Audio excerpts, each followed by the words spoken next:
What's going on, everyone, and welcome back. It is a disaster in here, and I am losing my mind. I have boxes just full of stuff, cards everywhere.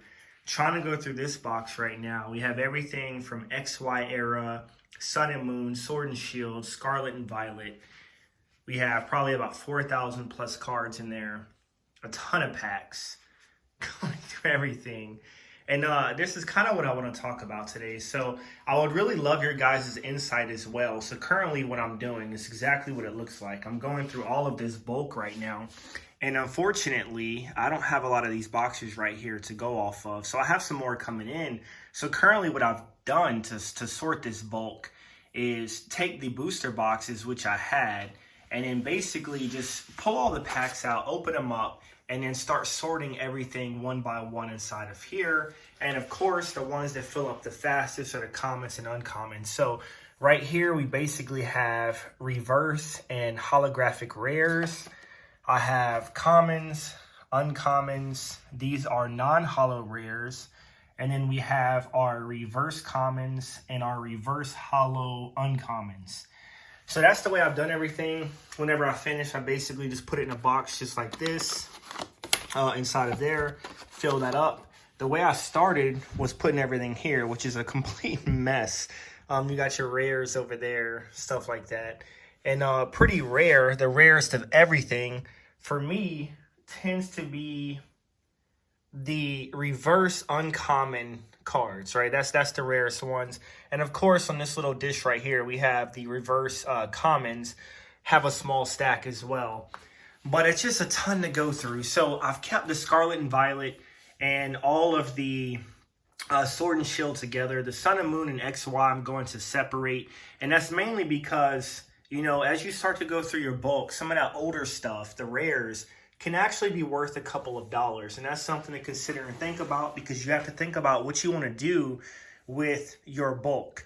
So what I did, right, and this is just something to talk about, something I put on my Instagram, something that came to mind is that when you go through these packs, you know, a couple years later or months down the road, there's cards that you missed, and there's also cards that went up in value that you didn't care about at the time.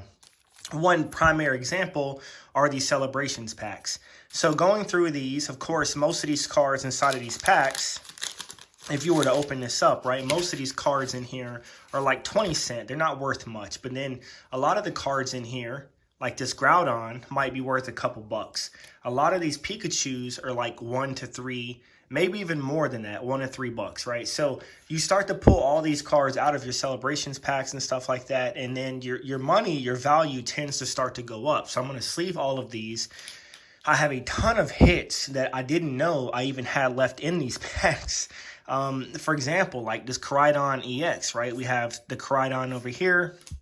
We have this gold Pikachu I had inside of a pack.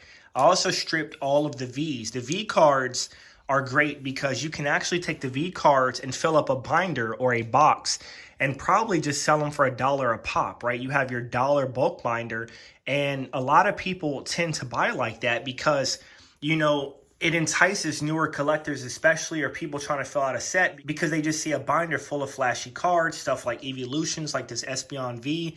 A lot of Whatnot sellers also grade these cards with CGC and stuff like that. Don't know why. It's not worth a whole bunch. It's probably worth like $1, $2, something like that. But these cards do add up. They do add up. So I would not turn these into a bulk buyer, because these can be, you know, worth some money. But as far as all of this stuff that we were talking about, this stuff is going to stay like this. I'm not going to mess with that. I still have a ton of packs to go through. These are just boxes full of extra packs that I have to sort through. And of course, we even have packs all the way back there. But there's a few different things that you can do with your bulk cards, right? And that's what I want to talk about as well, is that you can give them away, right? If you want to package them up for like mystery packs and sell them like that, or you can give them away donate them to like a charitable cause, like orphanages, or during holiday times to kids who want it, to schools. There's a lot of things you can do with your bulk cards. You can also find a lot of LGSs local or online that will accept bulk. You know, I'm taking hours to do this, and generally your rares and stuff like that, you may only get like, I don't know, 30, 50 bucks per thousand.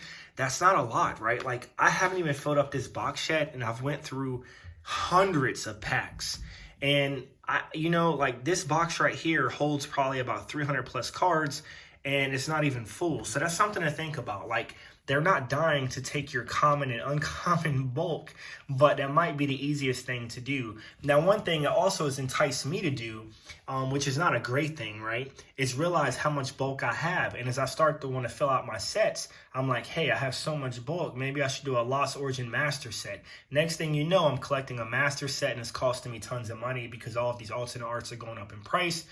But you could also, you know, turn in this bulk towards cards that you may want. I see also people online, social media, Facebook, that are taking bulk towards, you know, PSA 10s or rare cards that you may want inside of your collection, which is worth it, right? Put that towards it, put the rest in cash, or just trade, you know, 1 for 1, or even trade for a booster box of something that you wish to open, and then go from there. There's just countless things you can do. And as you get into the older pack artworks, they're also worth money if you have a preserved, you know, pack artwork that you can tuck away and just look at for the future. Some really cool looking artwork. So we have a ton of stuff in here. I have Team Up, Phantom Forces, Flash Fire, Sun and Moon, Hidden Legends. It's all in here. Shining Fates, just endless stuff. And yeah, I mean, just make sure you guys are looking up the bulk prices, because like I said, some of those comments and uncommons can also be worth a couple bucks because they're, you know, inside of competitive play where people are trying to get those cards. So before you throw all of this bulk up there, you know, take some of your flagship at least and look them up. Your Umbreons, your Pikachus, your Charizards, stuff like that. And look up the prices and see what they're worth, because some of these cheap cards that are like 20, 50 cents could actually be like 5, 12, 15 bucks. And you don't want to miss out on that. And the cards are getting older, right? So like when I'm buying a lot of old vintage stuff, you know, a lot of these hollows like these are like 15, 12 bucks, 8 bucks. They tend to go up in value. But yeah, I'm just pretty exhausted.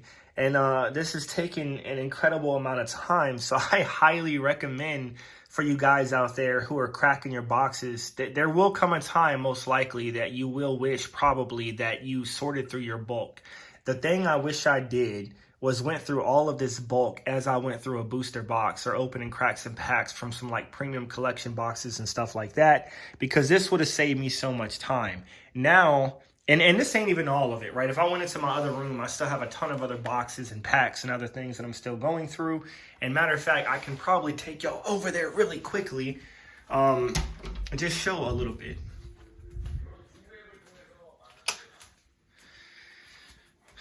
Yeah, so we still have a ton of packs right here. Things that I'm still sorting through. We still have full build and battle boxes with all these cards in there. We have, I think, a few cases of booster boxes. And then I'm sorting through cards over here as well. I have binders and just stuff I'm still going through right here.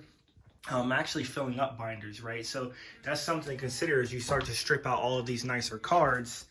Not a lot left in here. We have some binders, another case of cards. But as you start to go through all that stuff, you realize that you can start to fill up binders, whether you're doing your, you know, your mid-range bulk or your low-range bulk for like $1 or $3 to $5, and then make money like that. So that is just something to consider, guys. I hope y'all enjoyed this video. I am packing up soon. All of this will be moving. My crazy Pika collection right here. One of my favorite ones. Of course, Fragment right there. Love that one.